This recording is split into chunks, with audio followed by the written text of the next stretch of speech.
Em relação, gente, às complicações da diabetes, a gente tem as complicações agudas e temos as complicações crônicas.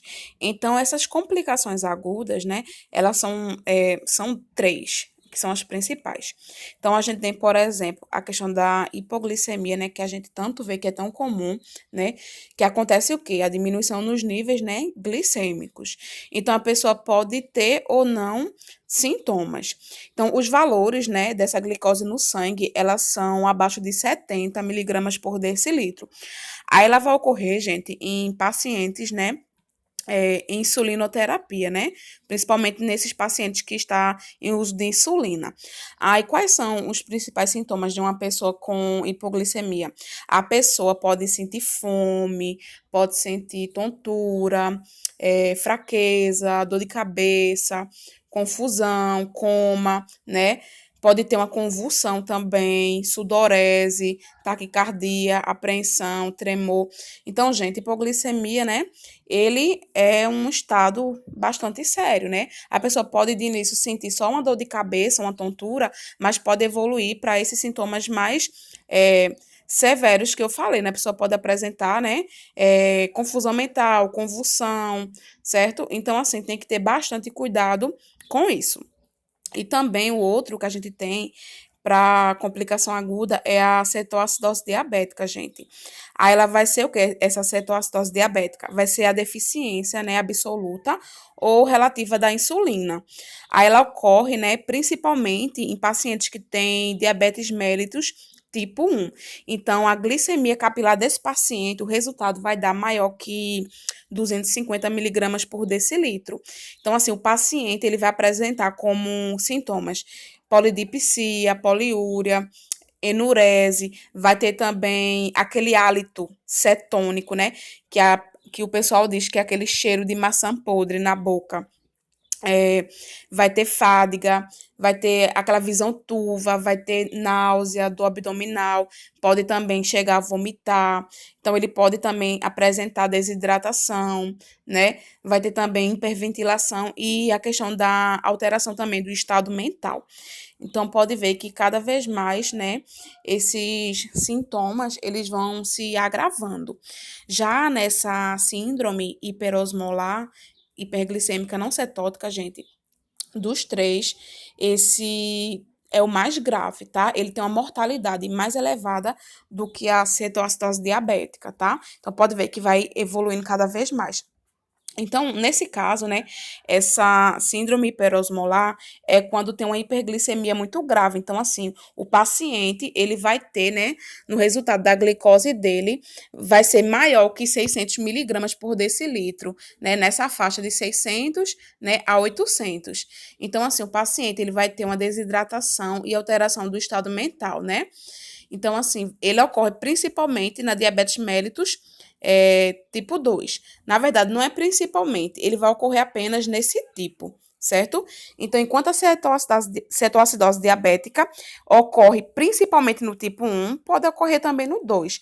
Mas, assim, esse, na verdade, síndrome hiperosmolar, vai ser exclusivo do diabetes mellitus tipo 2. Então, assim, a mortalidade dessa síndrome é muito grande, bastante elevada.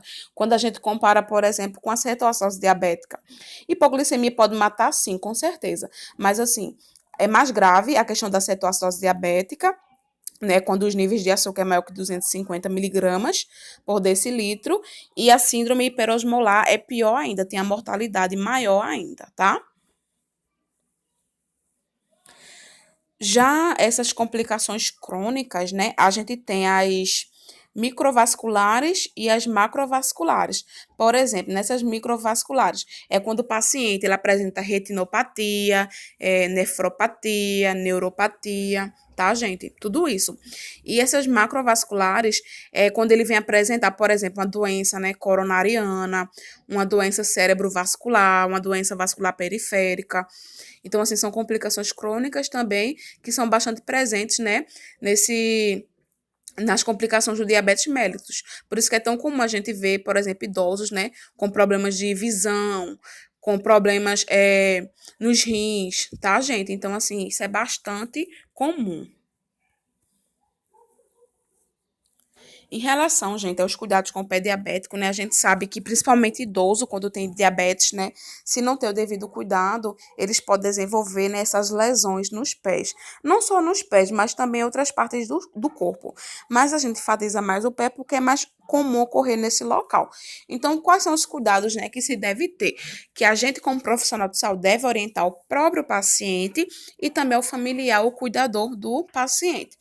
Então, assim, gente, é importante é, é a questão da higiene diária dos pés, né? Realizar essa higiene diária, né? E sempre que fazer isso, secar o pé com bastante cuidado, né? Utilizando uma toalha, um pano que não seja muito áspero, para não machucar o pé na hora de secar, tá? Cortar também as unhas desse paciente é muito importante, né? Principalmente cortar em linha reta, para não machucar o paciente, né? A própria unha não vinha machucar. O paciente também ele deve usar sapatos macios, meias claras e de preferência sem costuras, né? E não pode ser meias muito apertadas. Também tem a questão também de examinar os pés desse paciente, gente, para identificar, né, precocemente alguma mudança que venha acontecer, né? Por exemplo, o pé começou a mudar de cor, começou a inchar, o paciente começa a ter dor no pé, alguma rachadura ou sensibilidade na pele. Então, são coisas que a gente deve estar sempre atento.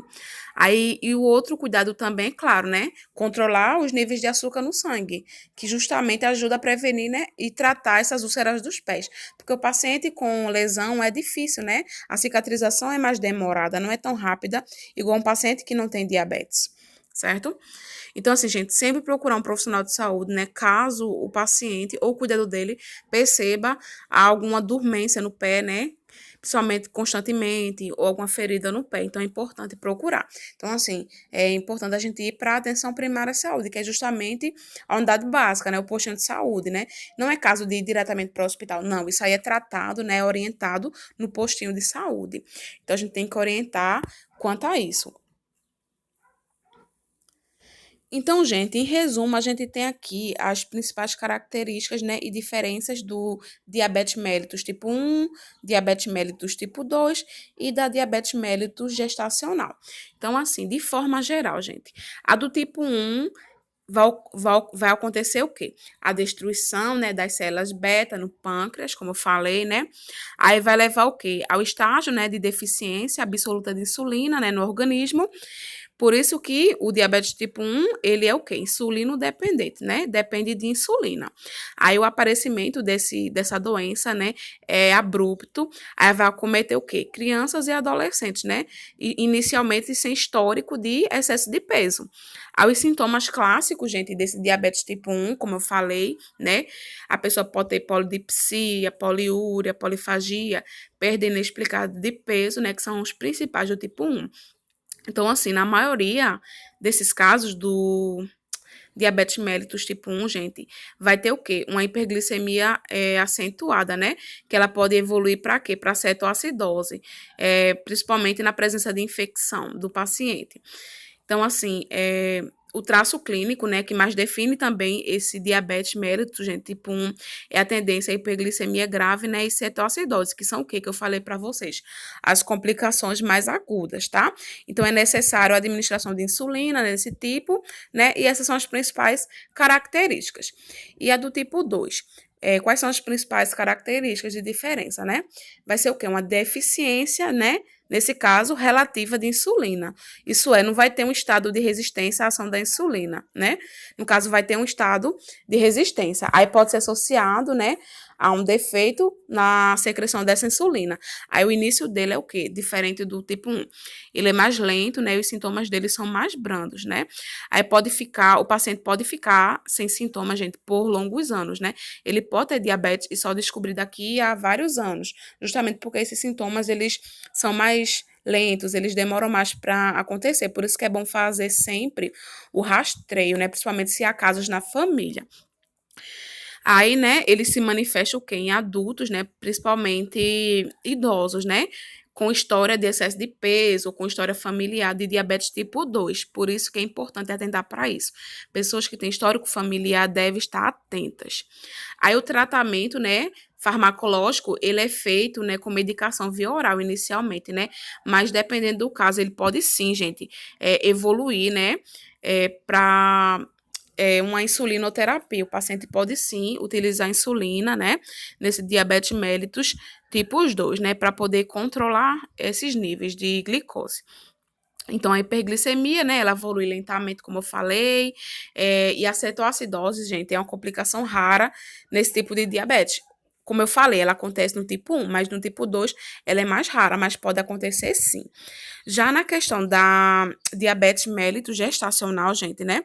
Como eu falei também, o estado de hiperglicemia, né? Só que assim, ele é menos severo que o tipo 1 e tipo 2, né? Aí é detectado na gravidez, né? Pela primeira vez. Aí, geralmente, gente, ele se resolve no pós-parto da mulher, né? Ele pode retornar nos depois, mas após o parto, se a mulher fez todo o tratamento direitinho, ela não vai ter mais diabetes e pode não retornar, mas também pode. Essas hiperglicemia detectada na gestação, gente, é, elas alcançam o quê? Um critério de diabetes em adultos. Então, assim, elas são classificadas, né, na gravidez, diabetes gestacional. Mas, assim, gente, se não tiver cuidado, mesmo a mulher sendo curada, vamos dizer assim, da diabetes após o parto, ela pode sim voltar a ter diabetes, tá? Do tipo 2 no caso, né? Que ela já vai ser o quê? Já vai ser adulta, já vai estar numa idade mais avançada, né? Posteriormente. Então, ela é detectada, né, gestacional na primeira consulta de pré-natal, né? Ela deve ser detectada na primeira consulta, que é o correto. Aí, gente, essa questão da diabetes na gestação é provocado, um dos fatores principais é a questão do aumento excessivo de peso na mãe. Por isso que a gente sempre faz o quê? Na consulta de pré-natal, a gente pesa a mãe, né? A gente verifica o IMC da mãe, que é o índice de massa corpórea. Por isso que é importante controlar esse peso, que é para justamente essa mulher não vir a ter a diabetes gestacional.